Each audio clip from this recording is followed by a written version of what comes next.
In today's China, a noticeable dating pattern has emerged, especially in major cities like Shanghai, Beijing, and Shenzhen.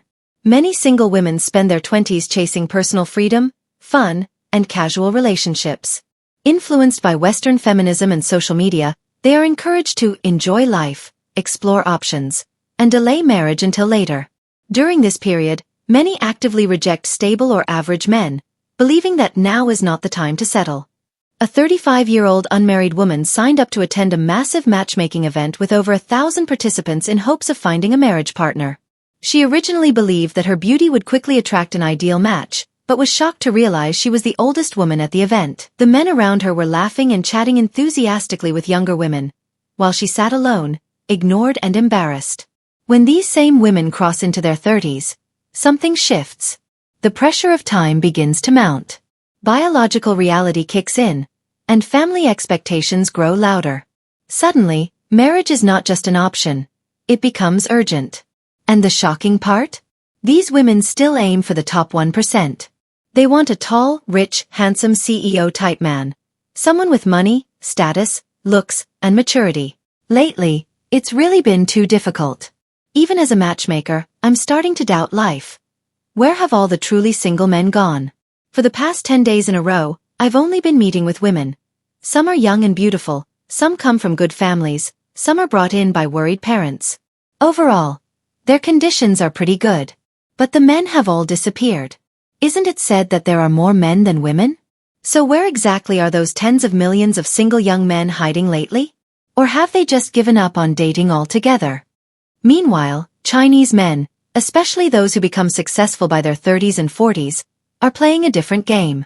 They now have access to younger women who are more beautiful, more fertile, and more agreeable. With money and social status, these men can easily marry women in their 20s who are eager to build a family and haven't yet been jaded by years of failed relationships.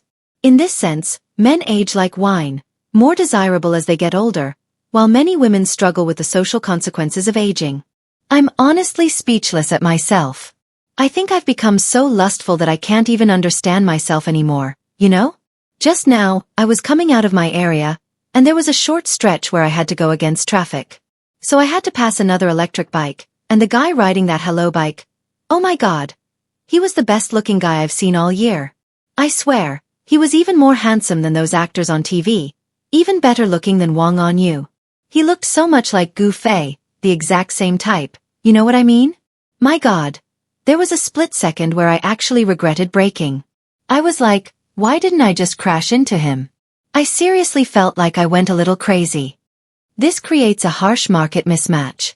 A 33-year-old woman who rejected average men, at 25 now finds herself invisible to the same men she once overlooked. The very men she now desires, elite CEOs, have younger and more attractive options.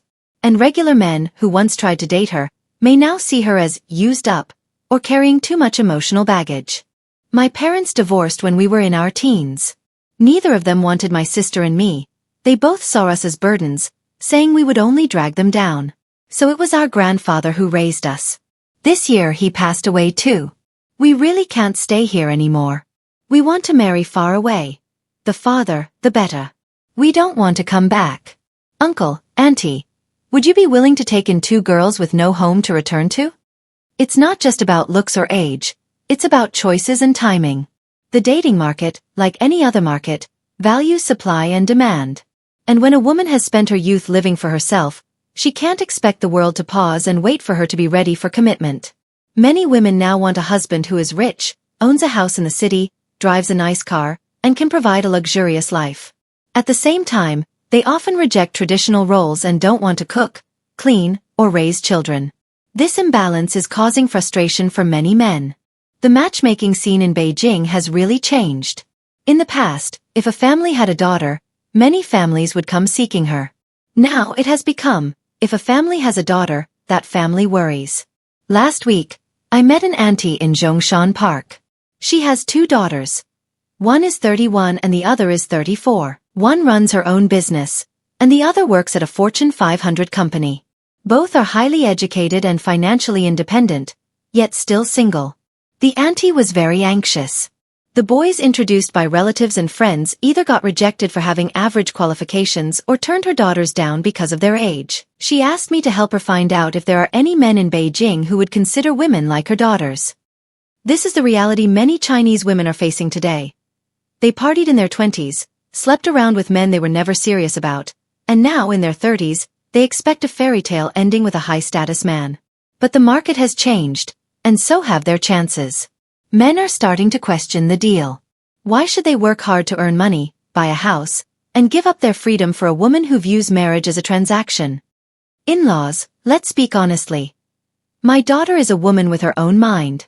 She said that getting married doesn't have to involve a single cent of bride price from the groom's side. She's even willing to save that money and use it to support her future in-laws in their old age. Now tell me, isn't it rare these days to find a daughter-in-law who sincerely treats her husband's parents like her own and wants to be filial? Your son is a good, hard-working man.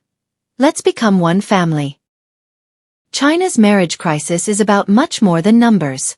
It's about changing values, broken trust, and a growing gap between what people want and what they are willing to give. Women have every right to want a good life, but when expectations go too far, people get left behind. Relationships require balance, respect, and understanding from both sides. Until that balance is restored, more and more men will continue to walk away, and China's marriage crisis will only get worse. Older beautiful women shouldn't come for matchmaking anymore. It's not that we don't want your business. It's just that the rich second-generation men you're looking for aren't going to marry you. Yesterday, a woman born in 1990 came in. Honestly, she was very beautiful and works as a lawyer. I thought, hey, we have a guy born in 1988 working at a state-owned company. I felt like they'd actually be a good match in many ways. So I started telling her about him, and before I could even finish, she cut me off. She said she had dated several men before who came from wealthy business families, each with an annual income of several million RMB. What she meant was, if the guy's background isn't at that level, don't even bother introducing him. Here's the truth.